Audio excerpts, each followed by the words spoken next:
So I thought it was about time that I did an update video on my continuous flow through worm bin. I'll be showing you my first harvest, raking the vermicompost out at the bottom of the worm bin, and I'll be showing you my outdoor worm bed, but more importantly I'll be showing you the one thing that I have decided going forwards I'm going to feed my worms. It's a complete food and it's the only thing I use now. So when I rebuilt and restarted this bin, I put a couple of layers pellet sacks at the bottom in the hope that they would survive a few months. Well, they did. They survived a couple of months and then they deteriorated to a point where they were actually just falling and hanging down. So I pulled all the odd bits of paper out, threw them back in the top of the bin, and since then I wasn't sure on spacing of the bars, and I did them just about 1.25 inches, I think, if I remember rightly. And I have been getting a little bit of sort of drop through, not a lot. This, what you see here, that's about a week's worth. So, and it's probably only 1 inch deep in the middle, so a bit of fall through, but you know, it's not a problem. It's falling through, and what I'm doing is I'm just using some of it. I've been making worm teas, and I've been putting some in the garden. I am getting a few worms in it because the actual depth of the bed is only about here. I'm only about halfway full, so I need to really get it to the top, I think, so that there's a bit more weight to kind of squish it a bit and hold it in there tighter. I think the reason it's falling through is because it's actually a little bit loose. There are a few worms in it, so what I've been doing basically is just putting it back in the top. Anything that I'm not using, I'll just put it back in the top, because I don't necessarily think that it's been fully gone through as yet. Obviously there's going to be goodness in it, but I don't think it's fully complete vermicompost. So yeah, I'll basically just get it out, put it into a trug. It's quite easy.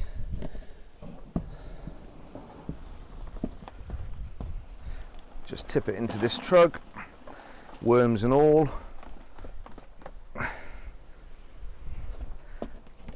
Slide the tray back under.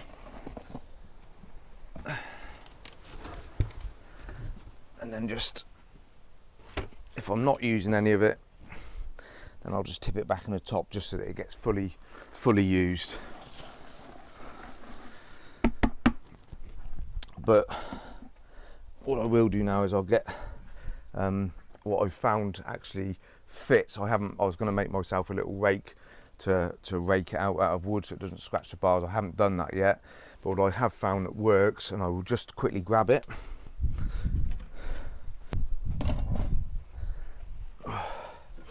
So I have this potato fork for digging potatoes. It's got the little balls at the end there, and that fits perfectly just up in the tine. So basically I just have to scrape along like this, and it falls out pretty easily at the moment. It's quite loose, so I'm not going to do too much because I'm not actually making any worm teas or anything today.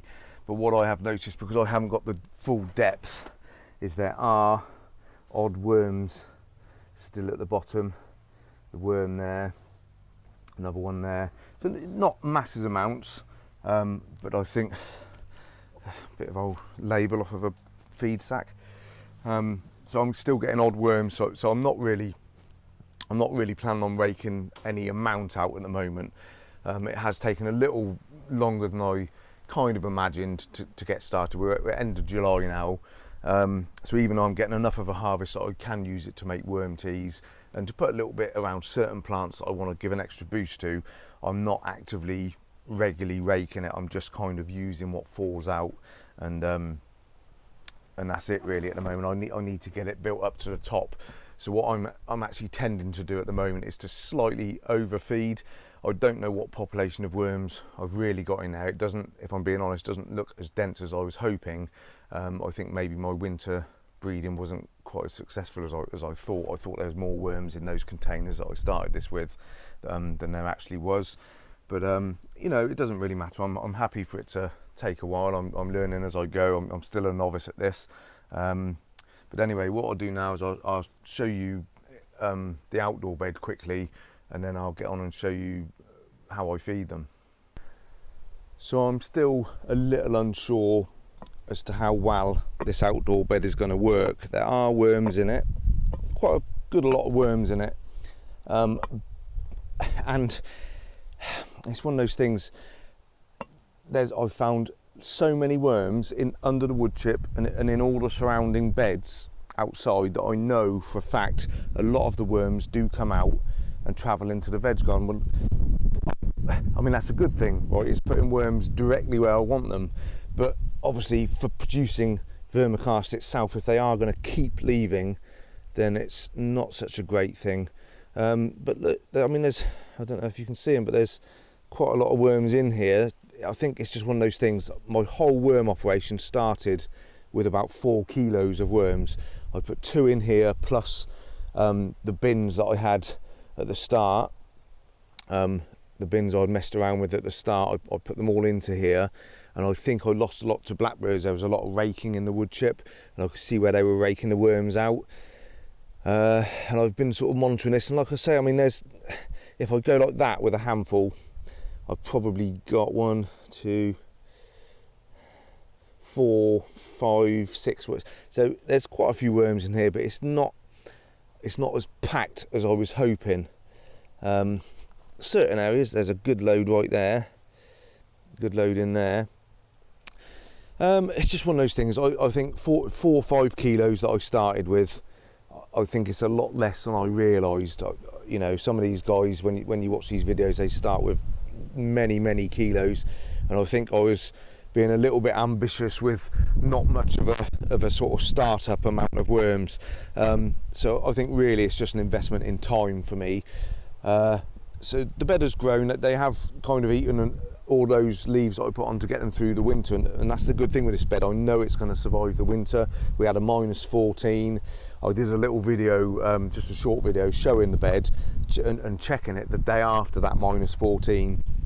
So I know these blocks work well, and the foot deep of leaves that I put on top works well as an insulation as well. So I know it's going to work. Maybe it'll just take another year. Maybe next year I'll have the population that I really want. It just seems a lot slower than I sort of realised to get going. But like I say, I'm happy to sort of live and learn as I go. And it is there's definitely a lot of worms in there. And like I said, having a fair few escapees, you know, this is right pretty much in the centre of the veg garden. Having escapees going out and into the veg garden itself is no bad thing. I mean, that's increasing the population of worms in my veg garden amazingly, because when I first started this bed, I was actually surprised that there were barely any worms. I've never had many worms digging holes here, but even before the patch was here, when I was planting old trees, I had some Christmas trees in here originally, and I never had many worms in this ground. It wasn't the best soil in the world.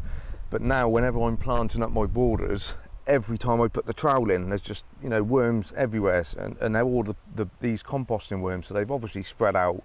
So that's only going to do the garden good anyway. So I think really what I need to do is just to think that it's going to be an ongoing process, but any spreading of worms into the area around it is just a bonus. It's a good thing, you know, and I've just got to learn to live with that. It's obviously going to happen because it's in contact with the ground.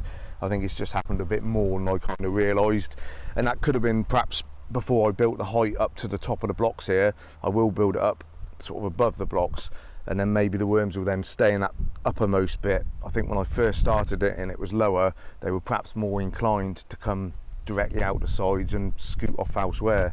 But anyway, it's all a learning curve, and I'm pretty happy with it, and I will keep it going, and obviously I'll update as I go. But I'm seeing a lot of young worms, cocoons, so they're breeding.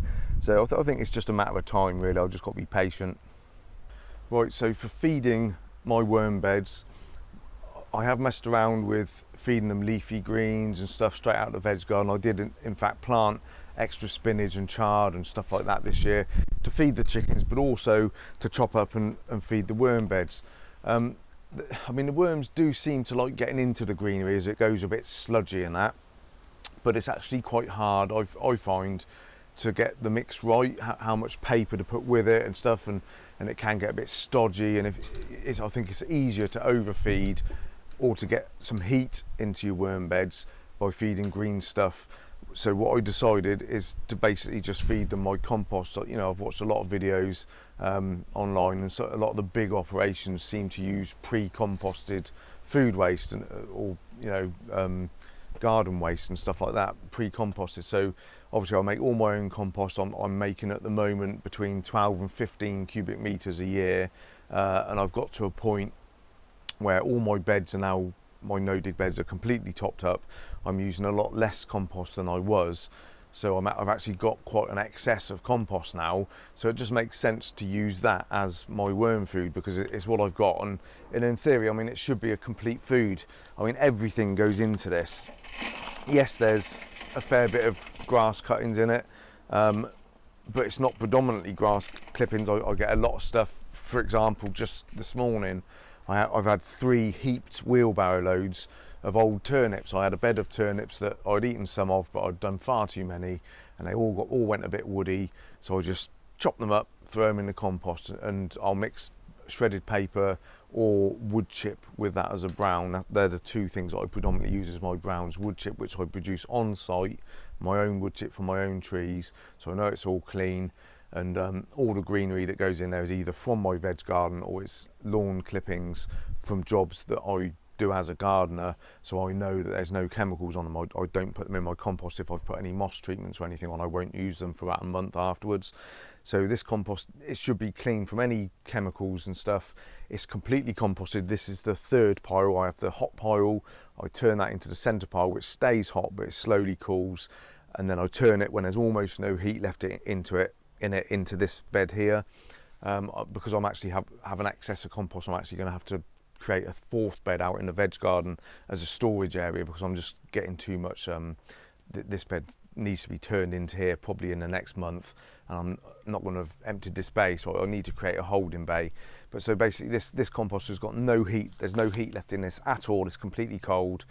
It's not completely broken down, as you can see. It needs to mature. There's stalky bits and stuff, a few twigs and things still in here, but to me that must be a complete food for worms. I mean, I find worms are naturally coming into it, odd ones. Like I say, I haven't got a big population of worms here, but I'm finding odd worms in here anyway. So they obviously like it, and it seems to work. So what I do, just to get the biggest lumps out, I just sieve it through a 1/4 inch sieve. These little round sieves, they fit perfectly into these green trug buckets. So I just give it a bit of a sieve like that, and that leaves any of the bigger wood and sort of chunks of grass that haven't quite broken down, and I'll just throw that into the other pile that needs to come over here to spend a bit more time in the system. And what I'm doing is, obviously I don't know the population of my worm beds, so I'm just kind of guesstimating it really. And what I'm doing is I'm putting 5 kilos of feed once a week. So I do it. Today's Sunday. On a Sunday, I feed the worm beds approximately 5 kilos. I'm not, it's not like a recipe. It hasn't got to be perfect to the gram.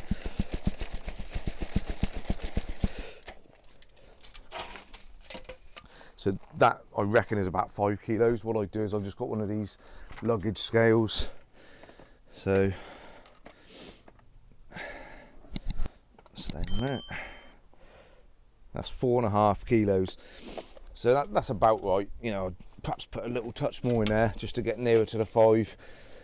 But that just gets out the biggest of the lumps.